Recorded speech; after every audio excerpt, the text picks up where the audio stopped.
Hi, this is Ronick from Ask.Audio, and we're going to take a very quick first look at the Maschine Jam. Now, the Maschine Jam is very similar to the other Maschine hardware from Native Instruments in that it controls Maschine software. But the Maschine Jam goes in a slightly different direction and a more playful one, I think. We are presented without the typical 8 square velocity sensitive pads. Instead, we have a matrix of click buttons, which are very clicky. And we have these touch strips here, which are very cool. You probably recognize them from Complete Control, and similar. So what we have here with Maschine Jam is a really nice, well-constructed controller stroke instrument. Let's just, I want to show you a few of the features. We're not going to have time to look at everything because there is a lot of stuff in here and a lot of new features planned for a future software update later this year. So let's get started. I'm going to go via here to the browse, which you might recognize. Use the D-pad here to go up and select a group. And let's just get a kit going. So, what do you know? Let's choose the betaine kit here. All right, and immediately we're presented on Group A with, we're in Scene 1 as well. As you can see, the scenes here at the top and the groups here at the bottom. And in Group A, we're presented with 4 different patterns. If I hit play, you hear pattern 1. We can switch between the different patterns by simply tapping on their respective buttons. Tapping again on a played pattern will mute it or remove it from the sequence. If I hit an empty slot, we create a new pattern. So now we can start populating it. So let's have a look at what we've got here in Maschine Jam. Now the bottom section here, we've got the touch strips we've talked about. These control different parameters. So for example, at the moment we're on level, so we can control the level. If I hit play again, you should be able to hear something if I select the pattern. So I can control the level. With more groups populated, you'll be able to mix in real time, which is kind of cool. You can also use these to adjust macro, auxiliary, control, automation, performance effects, notes as well. We'll have a quick look at that later. It's kind of cool.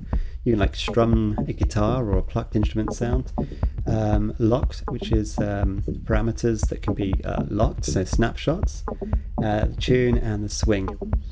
Okay, but for now we're going to go back to pattern 5 here, which has nothing on it yet. So we have a few different modes. We're in project mode or song mode at the moment. Let's switch to step mode. Now in step mode, if I'm here, you'll be able to input different notes. So from pad mode, you can see, just switching between these here, this pad mode is here. I can play the different sounds within this kit. These are conveniently numbered 1 through to 16 in this mini section or mini pad area of the matrix. Remember, these are not velocity sensitive. You can adjust the velocity when you're inputting. In a future update, you'll be able to adjust velocity of notes in post, so after you've recorded them. So I could record in real time here using our transport area. But for now, I'm just going to go back to step sequencer mode here and select the sound, so the kick, and then we'll just put in a few steps here and hit play, and you can hear it all happening. So let's add something else now.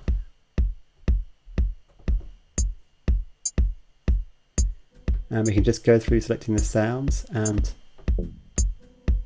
adding different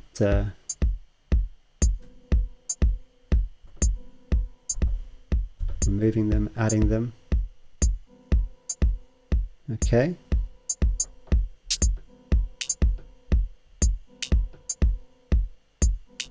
Let's say you want to play or record it in real time.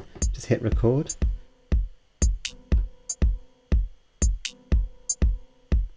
I can hit record again to disengage recording. All right, so we've got the basics of a pattern. If I go back to song mode, you'll see where we've got pattern 5 here. Let's switch to group B. I'm going to hit browse and I'm going to select pad. So we'll go up here, go to all instruments, select a synth pad, and Arctic Warm. Let's try that. Okay, so in pad mode, you can play one pitch of the sound, as you see, like that. But shift and pad mode goes to keyboard mode, and now you can play essentially a keyboard on a Maschine. How cool is that? If I touch the rotary encoder, you'll notice it's just touch sensitive, just a simple tap, and you can change the root note, you can change the type, and watch the display as I change to major, minor, harmonic, minor, major, etc, etc, etc. I'm going to stick to chromatic. You can change modes here as well. Just for now I'm going to stick to this because we don't have time to go into too much depth.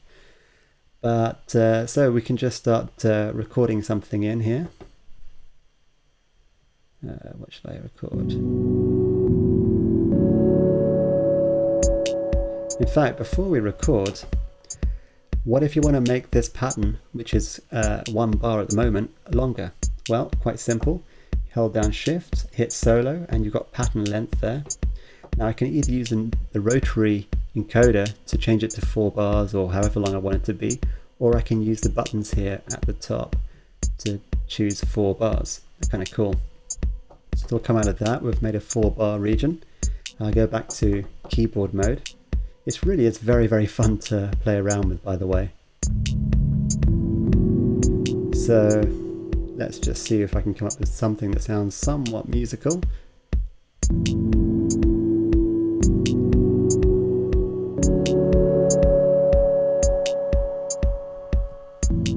Okay, so I'm going to turn off record, but let's say we want to quantize that. Hold down shift. You've got 2 types of quantize here. Quantize 100%, which is going to go straight onto the nearest division. I'm going to undo that, and instead I can use quantize 50%, and every time I hit that it's going to quantize it another 50% closer to the actual musical division. Okay, so that's kind of cool. Let's switch back to pad mode, and I'm going to go to pattern A here, pad mode, and there's a couple of other functions here that I really love. There's note repeat, which I'm sure you can guess what that does. But the cool thing is I can change the rate. I can keep this in and move the rotary knob to adjust it in real time. We could record this as well if we wanted to. So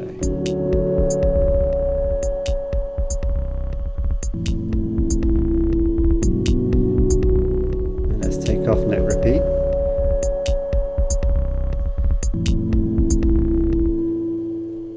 And we also have an arpeggiator, so let's just choose another sound, and this time I've gone to group C here. Not a synth pad, let's choose something plucked or a guitar or something. How's this going to work? So let's go to keyboard mode and hear what that sounds like. Now in keyboard mode, you can go up and down the keyboard using the D-pad.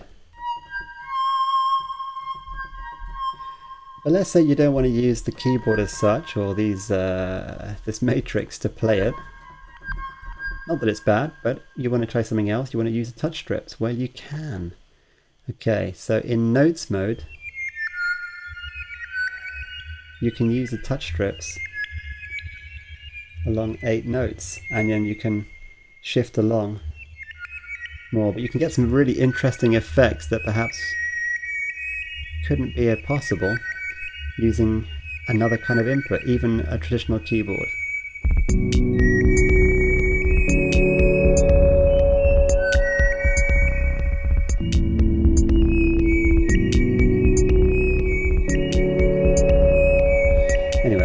do that because I don't much like the sound of that.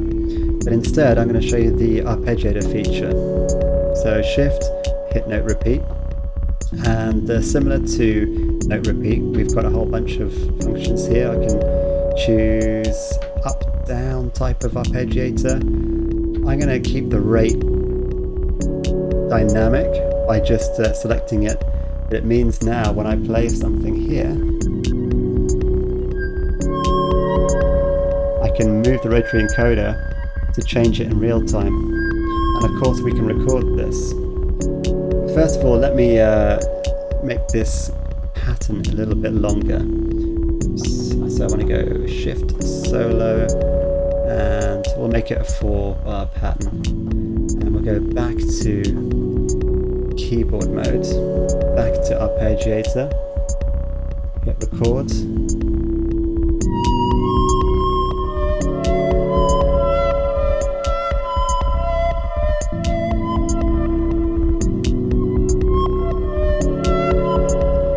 Quite what I wanted. I'm just going to hit undo.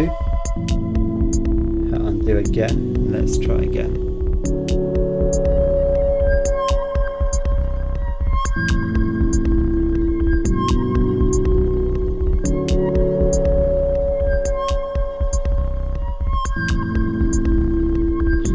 Okay, so I'm going to hit record again to go back into play mode.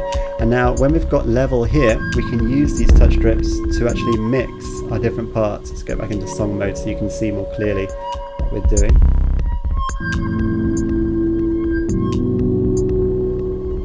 But that's not all the touch strips can do. They can do a whole lot more as well. So we've got these things called performer effects here. So I'm going to select those. Let's choose filter for now. And now you'll notice there's one touch strip selected or enabled with lights. As I move that, I'm changing the frequency for this group. But we can choose another performer effects to change, so maybe flanger. And when you're in this mode, only one touch strip will become available.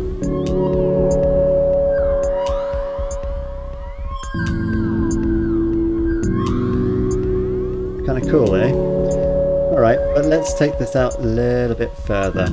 So I'm going to hit Control here. Now in Control mode, all these touch strips are lit up.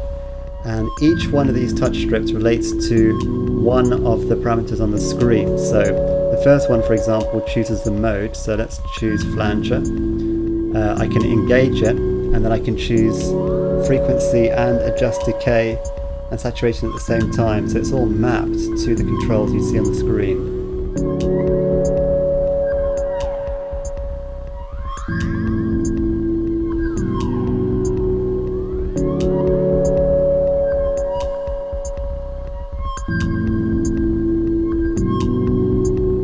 Let's say we want to record this as automation. I just hold down the auto command here.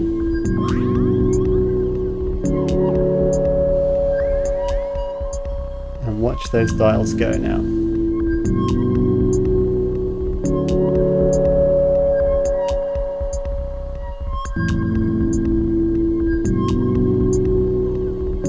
Let's keep this engaged. Cool. And of course, while you're performing, you can use the solo and mute button to just keep, well, solo one group and bring more in.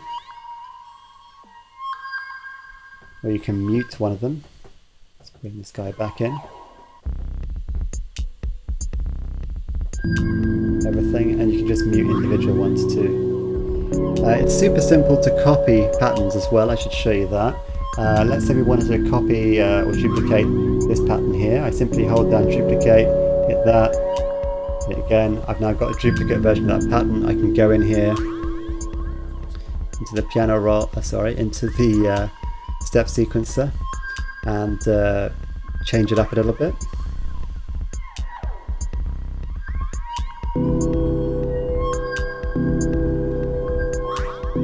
But we can go back to song mode. I'm going to select pattern 1, I think. Yeah. Something else in the step sequencer mode I haven't shown you yet is that you're not stuck. This is really cool. You're not stuck to seeing one group or one pattern only in the step sequencer mode. So at the moment we've got B selected, right? And we have to switch to A to see what we've got in A, C as well, etc., etc. However, you can actually show up to, well, 8 different groups within the sequencer, so it's simultaneous sequencer. What you do is you hold down step, and you'll notice that the scene buttons 1, 4 and 8 are lit up. If I hit 4, I can now see all 4. Even if I'm switching between them here, I can see all 4 here, which is kind of cool. And you can shift along your sequence using this button too. Okay, so that's a really brief rundown of Maschine Jam. There's so much more to it. Obviously you've got metronomes. You can tap the tempo in. You can turn off loop. You can do a whole lot of other stuff. You can save and kind of go back to snapshots using the lock button here. Adjust swing. There are some other really cool things. Actually, there is something I have to show you before we go. So this is very interesting. Let me choose the drum pattern here. Let's choose a different drum pattern so we can see it really clearly. I'm going to solo it. Actually, let's choose a different one. Okay, right. So although in this version of Maschine Jam you can't edit individual notes in the piano roll, you can add variation and humanize them. So let me show you how that works. What have I done? I've gone out. Okay. Actually, we can just go straight to here. Okay. So what we can do is we can choose shift and variation. And now, in fact, you know what? I'm going to go back to the pad mode. I've only had Maschine Jam just for a day or two, and still getting used to using it, but it is really intuitive to use and really fun to use. But let's just go back to pad mode, and this time I'm going to hit Shift E for variation, and using the touch encoder I'm going to choose the mode to be random, and let's see what that does. Okay, so with random I can choose a different sound, and you can see which ones are pulsing quite easily to see which sounds are being used. So let's choose that sound. Okay, number 7, and I'm going to apply some randomization to this. Let's just apply it. So we're changing the velocity between 71 and 127, and we're adjusting the time shift as well by plus or minus 5%. So I can keep hitting apply to get different patterns there on this shaker. And of course I can go and I can adjust the probability. So you can come up with really interesting patterns. It's a really interesting and quick way of coming up with different rhythmic and melodic ideas. Let's go back to this and choose humanize this time. Now this time I'm going to choose a different sound. Let's try that. You can't hardly hear it actually. Okay, this is going to be the kick. So we're going to humanize it to make it a little bit less rigid. Let's just hit apply a few times. You can probably just about see in the corner of the screen here the notes moving ever so slightly. So again, you can use that to add a little bit of humanity to your music. Okay, and that's all, honestly, all I'm going to show you for now. There's so much more I want to also uncover in this as well. And you can also use it to control Ableton Live. There is a script that should come out about the time of launch that will allow you to do that. A future version will allow you to edit notes in the piano roll, to also adjust velocity of individual notes after you've put them in. The Native Instruments have got a whole bunch of new things planned, so stay tuned. We're going to have a full review of Maschine Jam at launch, but I hope you enjoyed this video. feel free to drop us a comment at Ask.Audio via our Facebook page or YouTube channel. Thanks very much for watching, and I hope this was useful.